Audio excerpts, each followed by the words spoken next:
Hi everyone, I'm Marathon Hanzo, and let's go through all the spoilers for our next Magic the Gathering set, Duskmourn House of Horror. It's revealed today at PAX West, and the news is juicy fresh, so let's see what we got. One of the surprising things for Duskmourn is that this is an entirely new plane, but it is all enclosed within a haunted house. We see that even in the scenes that are outdoors, really it's just a big room inside the house, and all the furniture is still around, making you feel like you might just have a chance to escape, but it's not going to happen. Duskmourn used to be a normal plane, not just one house, but a demon named Valgavoth took over the entire plane by growing the house. Valgavoth's card is terrifying, just like Duskmourn. Named the Terror Eater, he's a 9/9 with flying and lifelink, ward of sacrifice 3 permanents. Next, his ability takes cards that would reach an opponent's graveyard and then exiles them, and you can play them during your turn by paying life instead of its mana cost. Nashi is going to be one of the protagonists during this part of the story. He's mostly looking for Tamio, but has already sent a distress call to other planes for help from the remaining planeswalkers. And here's the group that responds to Nashi's call: Tyvar, Kato, Zimone, Nico, and the Wanderer. The designers explain that each member of the group serves as a typical role from a horror movie. The Wandering Rescuer, with Flash, Convoke, and Double Strike, gives hexproof to other creatures you control. More of the tough baddie of the group, not afraid of what's going on, and is there to kick some monster butt. Kato is going to be the Planeswalker card in the set. He also serves a fighter role in the party, and that makes his Planeswalker card very unique.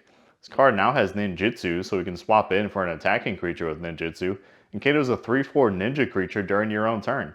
His plus ability gives you a stacking emblem of ninjas you control get +1/+1, a surveil 2 and draw if your opponent lost life 0 ability, and his -2 lets you tap down a target and put 2 stun counters on it. Looks like the card is worded so that if his loyalty counters are gone, then he won't persist as a creature until end of turn.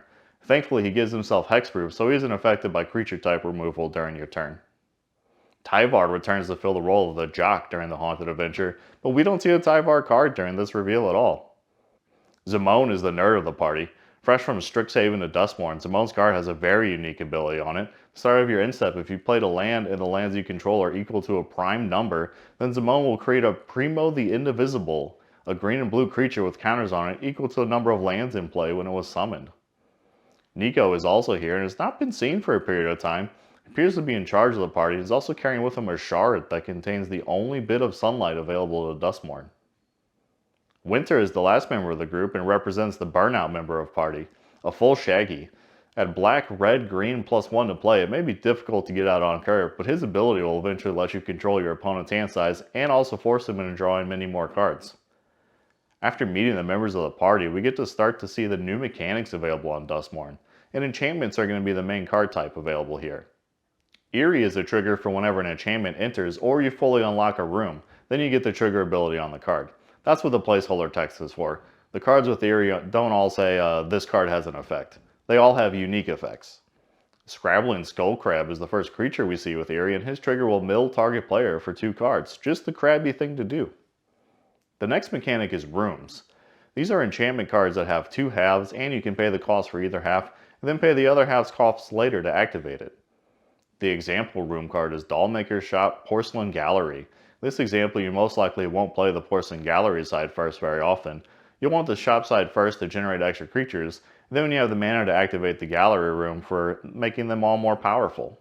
The room cards are inspired by showing as much off of the house as possible. We benefit by getting to see so much more of what's happening within the haunted house at Duskmourn.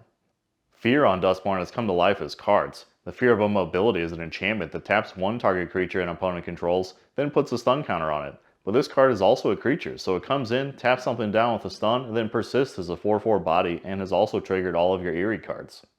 The Fear of Lost Teeth is terrifying to look at. Too many teeth, a wild mouth, and so many arms.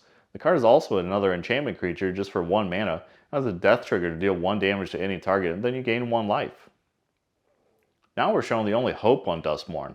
The Tunnel Surveyor is a glimmer, and all the glimmers are positive manifestations just like the fears are negative ones. Enduring Innocence is a 2/1 with lifelink, and lets you draw whenever a creature 2 power or less enters, but only once per turn. If this creature dies, then it gets to return to the battlefield as an enchantment with just the card draw ability. Enduring Curiosity works much the same way. A 4/3 cat creature that lets you draw when a creature you control deals combat damage to a player, then if it dies you get to return it to the battlefield with the enchantment effect still. The impending mechanic sounds a lot like suspend with more steps, so you cast the impending card and will enter with a number of time counters that are removed one by one at your end step. Overlord of the Mistmours can enter for only 4 mana as a 6/6 that creates 2 insect flying tokens when he enters and attacks, but he'll have 4 impending counters on him. The normal mana cost of 7 can be paid to play him without impending counters. There will be a cycle of Overlords as well, showcasing the different parts of the house that they represent. Manifest Dread will be a mechanic here in Duskmourn, another face down mechanic as we have seen recently with Disguise and Murders at Karlov Manor, except these don't have Ward. The options to manifest will be the top 2 cards of your library. One will enter as the manifested creature, and the other will go into the graveyard. Unwanted Remake is a card with a somewhat meta name. You get to destroy target creature, then its controller manifests Dread, so you can target your own weenie if you'd like, instead of removing something of your opponent's and giving them a new creature. When Disturbing Mirth enters, you can sacrifice a creature or enchantment, and in this set it looks like there will be plenty to choose from. Then you draw 2 cards. If you're able later to sacrifice Disturbing Mirth, then you get to manifest Dread. So for 2 mana you get 2 cards and the potential to manifest later. Hauntwood Shrieker is a strong 3 mana card that allows you to manifest Dread whenever it attacks. Then its 2 mana ability lets you turn face up any face down cards. The Delirium mechanic will trigger when there are 4 or more card types inside your graveyard. Demonic Council is a 2 mana sorcery that lets you search for a demon card and put it into your hand. If you've met the Delirium requirement, then you can search for any card instead. The Survival mechanic will trigger if certain cards are tapped entering into your second main phase. And most of them will be the Survivor creature type. Like the Veteran Survivor, a 1-drop creature that exiles 1 card from the graveyard if it is tapped at the start of your second main phase. Get 3 cards exiled with him and you'll gain +3/+3 and hexproof. Next up are the commander decks for the set. The first is Miracle Worker, led by Aminatou Veilpiercer, and brings back the Miracle mechanic. You can cast an enchantment for 4 less with Aminatou in play if it was the first card you drew this turn. The second deck will be Death Toll, led by the recently introduced Winter's Cynical Opportunist. He will let you mill 3 when he attacks, and if you meet the requirements for Delirium, then at the beginning of your end step, you can put a permanent from the graveyard onto the battlefield with a finality counter on it. Valgavoth is the commander for the Endless Punishment Death. He's not quite as beefy in this version, but he's still a 4/4 flyer for 4 and has Ward paid 2 life. He also gains a +1/+1 counter whenever an opponent loses life during each of their turns and draws a card. The last deck is called Jump Scare and is led by Zimone Mystery Unraveler. This time she has a Manifest Dread landfall trigger instead of a math mechanic.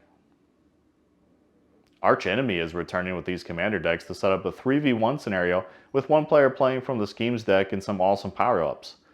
One shown is I Am Duskmourn that lets you cast a spell from your hand without paying its mana cost at the start of your end step. If you use the ability, then the scheme goes away. Another scheme is My Champion Stands Supreme. It gives your commander Ward 2, and whenever it attacks, it gains 2 +1/+1 counters. The scheme goes away if your commander leaves the battlefield though. I'll put a link in the video description with all the Archenemy rules if you're interested to check them out. Next up, we get to take a look at the new Japanese-styled Fracture foils. They'll come in full arts and foil fractured foil. The foils are also in Japanese, so be ready in case your opponent asks to read the card. The Overlord of the Mistmours just looks creepy and awesome all at once in this style. Another showcase treatment will be called Double Exposure. We see it first here on the Jolly Balloon Man. He just looks like a friendly guy who makes sweet balloon art. 2 more Double Exposure cards are shown with Winter and Zimone. Some of the Double Exposure cards will be in textured foil and in black, red, and white. This color scheme looks a little bit different. I like it more too. There will also be a paranormal frame for instants and sorceries, as we see here on Peer Past the Veil. The story does emphasize that Duskmourn is a place of nightmare and technology, and here are 3 more paranormal frame cards for Demonic Council, Split Up, and Unwanted Remake. And the special treatments just keep coming. There'll be one called Mirror Monster, shown here on Razorkin Needlehead.